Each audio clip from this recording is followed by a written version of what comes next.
The new smart home standard Matter has been out for 2.5 years now. In the beginning, it only supported basic devices like smart bulbs, smart plugs, motion sensors, and door and window sensors. But here in 2025, we're now on the fourth point release in Matter, and device selection is finally starting to open up and show Matter's true potential. And when it comes to sensors and other battery-powered devices, Matter over Thread device availability is important due to Thread's low power draw. Well, here's 3 new Matter over Thread devices that I think show that Matter is finally getting mature. If you rent your home or apartment and want smart lights, this is a must-buy. This is the Thirdreality Smart Switch MT1, and it's a smart retrofit switch that is designed to go over your existing light switch and connect to your smart home hub so you can control it. Now, this device looks familiar. That's because Thirdreality already has a version of this smart switch that works with Zigbee. In fact, it was probably one of the devices that I think put them on the map among smart home hubs. But this new version, the MT1, works with the latest Matter over Thread technology, which means it works out of the box with even more smart home ecosystems. It'll work with Alexa, Google Home, Apple Home, SmartThings, Homey, etc., as long as you have one of their hubs that works with Matter over Thread, which is probably built into a device that you already have from one of those ecosystems. Installation of the Smart Switch MT1 is very easy. It works with both toggle and paddle type switches that you already have on the wall in your house.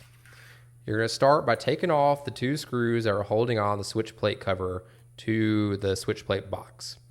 Once you do that, you will put in the 2 snap-on fasteners. Now, if you have the paddle type switches, there are some spacers that you put underneath those fasteners that can space the Smart Switch MT1 out from the wall a little bit, depending on how thick your paddle switches are. This is all outlined in Thirdreality instructions that are included. In my case, I have a toggle switch, so no spacers are needed. After attaching those 2 fasteners underneath your switch plate cover screws, you're then ready to install the switch. You're going to put in the batteries, which in this case are AAA batteries, which I love. They're not coin cells. Put the cover on, and then the switch itself, you're going to line up, in my case, with the toggle. I'm going to line it up with the toggle that's already up in my case, and it simply just snaps on, and it's ready to pair to your smart home hub.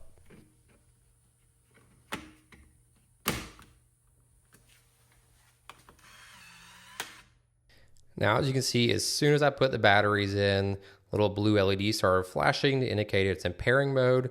And so I went into the Apple Home app to add it to that platform first because that is my main Thread network. After scanning the included QR code, things just went smoothly. It added pretty seamlessly to the Apple Home app. And from there, you can see it's exposed. You can either choose it to be a light or a switch. Basically just changes the icon and how it's displayed in the Apple Home app. And from there, it basically shows up as the same as any other smart light switch. You can turn it on and off. And if you go into the settings, you can see the battery level. Now from here, I went ahead and shared it to my Home Assistant instance, which is my main smart home platform. This also was very easy. This works the same as any other Matter device in the Apple Home app, where you go into settings for that device, scroll to the bottom and click the turn on pairing mode, which will then generate a unique code that you go into your other app. Then go into Home Assistant, enter that code when going to the Matter integration and adding a new device, paste the code in, and once again, very seamless, came straight over to the Home Assistant instance and added it instantly.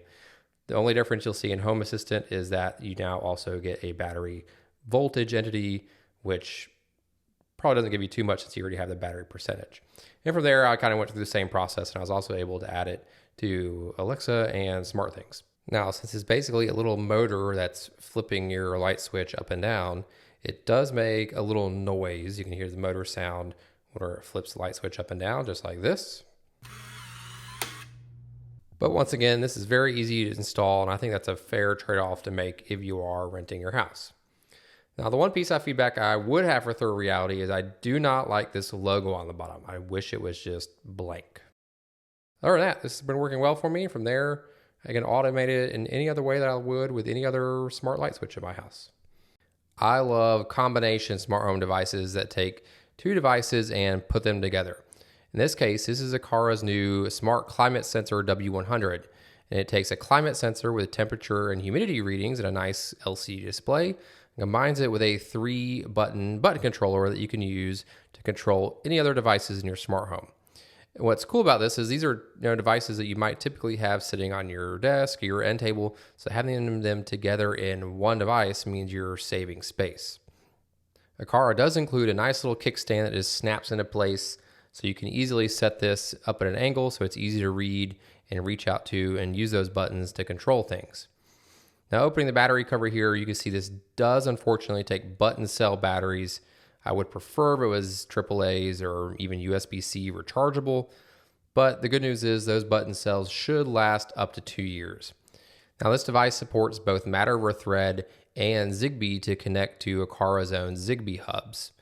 Using the Zigbee function to connect to their hub, you do get a few extra functionalities like being able to display a second sensor or a weather forecast on the screen, and some little easier setup on automations to control things like thermostats and such.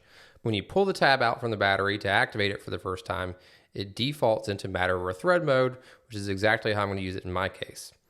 As you can see, the display defaults to showing the temperature in centigrade.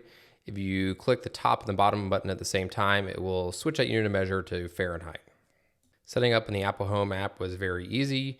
You scan the QR code either on the instructions or it's also under the battery cover at the back, and the pairing process starts.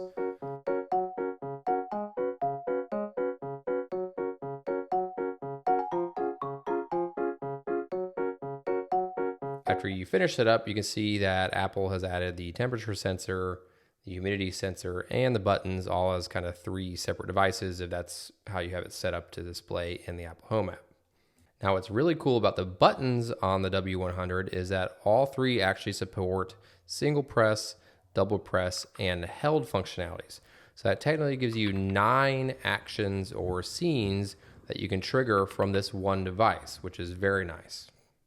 After exploring the options for this device in the Apple Home app, I was able to go into settings for it and put it in pairing mode and then add it to Home Assistant.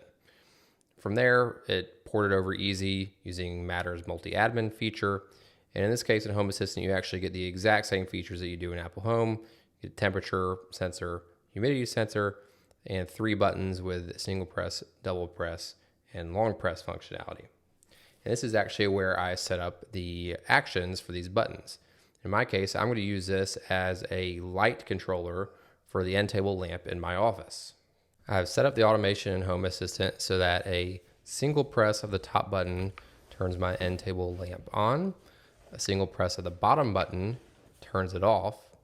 A double press of the bottom button turns it on at a low 10% dim setting. A double press of the top button turns it on at full brightness to 100%. Holding the bottom button steps down the brightness by 10% each time I hold it. And then the opposite for the top button, wherever I hold the top button, it steps it up by 10% each time I hold it and release it. That way I pretty much have full control over turning my end table lamp on and off and controlling brightness. And for fun, the middle button, if I hold it, will turn on a lighting scene in my office. Let me know in the comments what y'all would use these 3 buttons for in your smart home.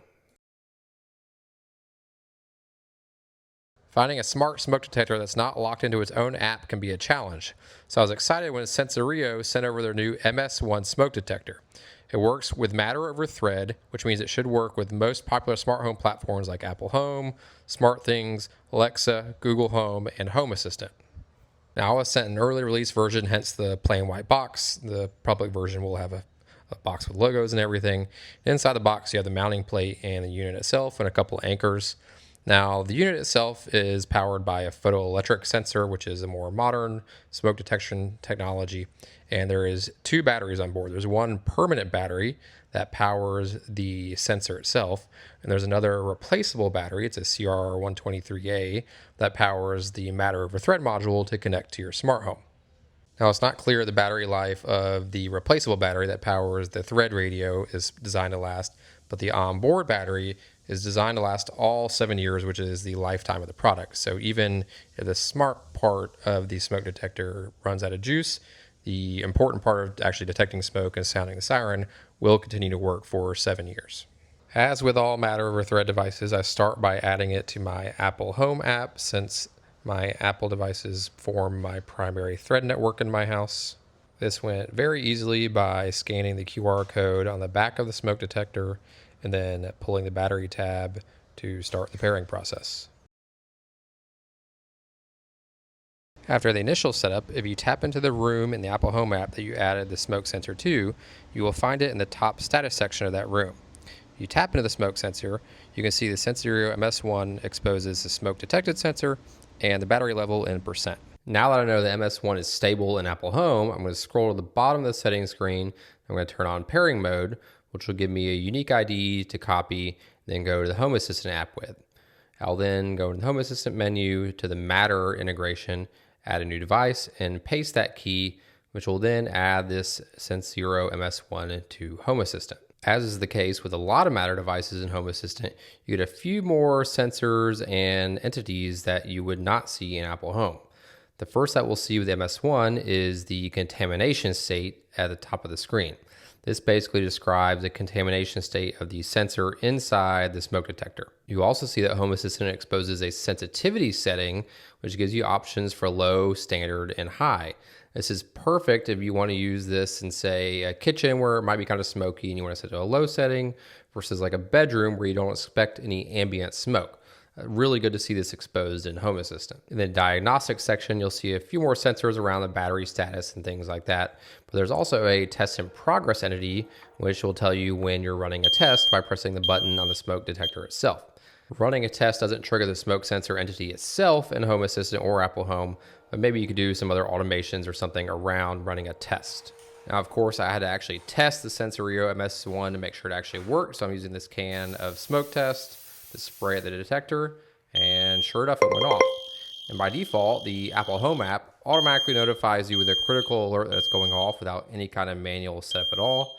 If you tap into that alert, you can see the status of the sensor showing that yes, there is smoke detected. In Home Assistant, the smoke sensor also shows that smoke is being detected, but by default, there is no automatic alerts or notifications or anything in Home Assistant that this sensor has gone off. So you will want to set these up manually with automations to make sure you get notified by the Sensereo sensor if smoke is detected. One note on the Sensereo MS1 smoke detector.